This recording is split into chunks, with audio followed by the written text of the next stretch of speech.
How to change Bitmoji. On Snapchat, open Snapchat on your phone. It may be an iPhone or Android.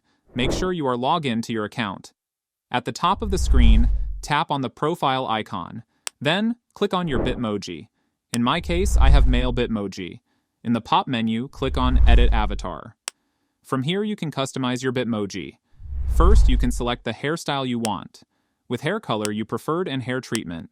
After that, you can choose your facial hair and its color.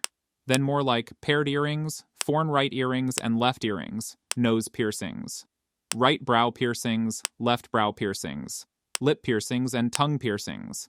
After that, set your skin tone, as like you are, you preferred.